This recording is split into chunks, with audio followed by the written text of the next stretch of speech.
Understanding the mechanics of wealth creation requires separating a company's true intrinsic value from its market price. The underlying business is an anchor, slowly grinding along the ocean floor. The stock price is a weather balloon tied to that anchor, thrashing at the surface and driven by the daily winds of human panic and greed. Watching the balloon leads to results that appear impossible. Imagine two people investing in the exact same company. The first investor buys early and realizes a 12,000% return. A second investor, arriving later to the same stock, makes 600%. That disparity is life-changing. Yet traditional metrics, standard annual reports, dividend yields, or macroeconomic forecasts fail to predict these extreme outliers. Predicting wealth requires looking past the raw data. Decades ago, tracking the market meant physically spooling ticker tape through your fingers. The flow of information was slow and manual. High-frequency algorithms now execute thousands of trades in a fraction of a second. But while the speed of execution has accelerated, the underlying market mechanics remain identical to what they were a century ago. Because human psychology is static, the best frameworks for exploiting it are timeless. In 1960, an investor named Philip A. Fisher published a methodology that acts as a predictive time capsule, detailing the exact investigative tactics that global hedge funds use to find an edge today. His framework establishes a primary thesis: enduring wealth creation is a function of identifying qualitative business superiority, the anchor, long before it is discovered by institutional capital flow. Investors often attempt to predict the stock market by analyzing the broader economy, yet they frequently rely on flawed heuristics.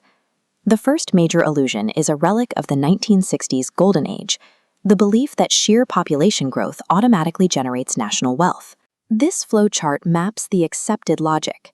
An accelerating birth rate creates a larger population, which translates directly into demand, forcing the total economy to expand. But without productivity gains, adding more dependence carves a fixed income into progressively thinner, smaller slices. Actual economic expansion in the mid-20th century was driven by structural shifts, such as wives entering the workforce to create dual-income households, rather than simple birth rates. The second major macroeconomic fear is inflation, a slow-moving threat that erodes purchasing power over time. The traditional hedge used to fight inflation is buying physical, asset-heavy businesses. The logic suggests that when currency loses value, tangible property, like factories and inventory, retains its worth. Fisher dismantled this with the hoop-skirt fallacy. Imagine owning a warehouse full of these garments. During high inflation, the physical materials should theoretically rise in value. But because there is zero consumer demand for a hoop-skirt, the market value of that warehouse remains zero. Physical assets lose their value if there is no demand for what they produce, regardless of the inflation rate. Even the standard cure creates a paradox. When central banks raise interest rates to fight inflation, they increase the cost of capital. This starves excellent companies of the funds needed to innovate, which delays the technology that would actually lower costs in the long run. The only structural hedge against inflation is a business capable of growing its earnings and intrinsic value faster than the currency depreciates. Beyond macro illusions, investors often fall for the trap of financial engineering, specifically the dividend myth. This ledger compares two identical businesses. Company A pays a high dividend, bleeding coins outward and triggering immediate taxes for the investor. Company B routes coins inward, reinvesting them tax-free to power an exponentially growing growth engine. Companies like Texas Instruments and IBM created massive shareholder wealth by refusing to pay significant dividends, choosing instead to reinvest heavily in R&D and internal compounding. A second microeconomic illusion is the stock split, often used to attract short-term speculators.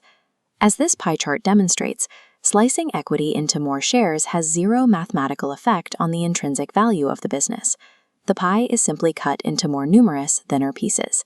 Financial engineering only creates an illusion of progress. True exponential value is generated exclusively through capital-efficient internal growth. Value creation is often compromised by unfocused corporate mergers and acquisitions. Fisher identified that most mergers destroy value. He established 3 strict rules for survival: never overpay, Stick to core competencies, and avoid diversification, the act of spreading a company too thin across unrelated industries. Geopolitical risk and sudden government expropriation represent the ultimate stress test. A profitable foreign asset can be seized by political decree, rendering the investment worthless. In the 1950s, American anxiety focused on gold reserves fleeing the country and foreign imports dominating domestic markets. Possessing highly complex, specialized technology, technical leadership, is the only effective geopolitical hedge. It grants a company global bargaining power.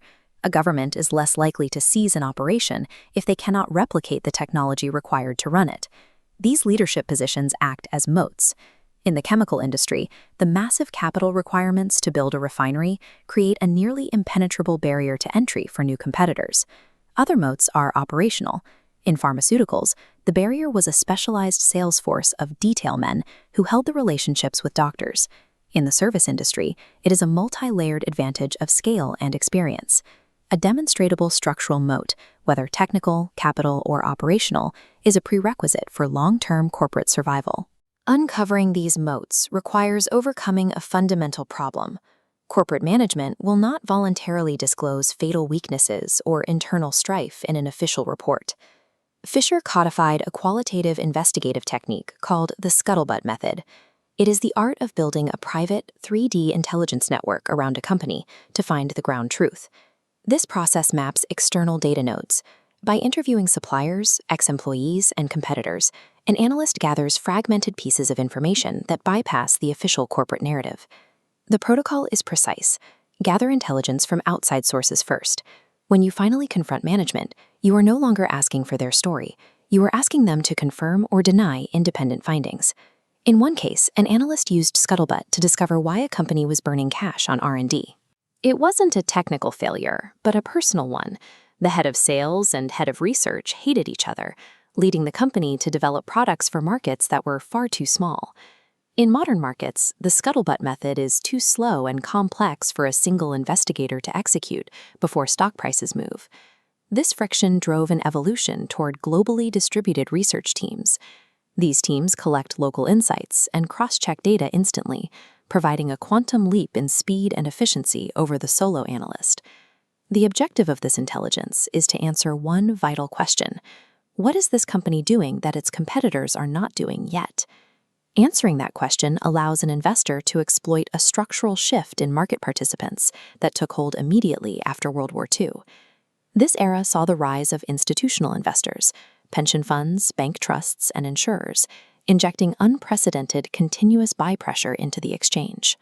These managers were constrained by the prudent man rule. This legal and behavioral pressure forced them to herd into blue-chip stocks to avoid the career risk associated with being wrong and alone. The result was a two-tiered market, a narrow band of heavily supported institutional favorites, and a vast landscape of ignored equities. Fisher's framework weaponizes this structure through the double play. It relies on the multiplying effect of earnings growth and PE multiple expansion. By identifying an excellent company before the massive institutional herd discovers it, you yield incredibly strong organic earnings growth. When the institutional herd finally arrives, you capture a massive valuation premium, the PE expansion, as they drive the price upward. The inverse is the double loss. If an institutional favorite fails to innovate, investors suffer falling earnings and a collapsing PE multiple as the herd flee simultaneously. Holding a stock for a 3,000% gain requires unwavering conviction. It requires knowing the story of the business so deeply that you have the guts to ignore macroeconomic panics. Market volatility is driven by invariant human psychology. In the 1950s, Professor Burwell at the University of Oregon used simulated market environments to prove that the cycles of fear and greed repeat identically, regardless of the era. Applying Fisher's rigorous methodology requires evaluating a financial advisor or fund manager with the same scrutiny reserved for an individual stock. The vetting process starts by uncovering their true motives through conversations with their long-term clients and ensuring their investment philosophy aligns with your specific goals.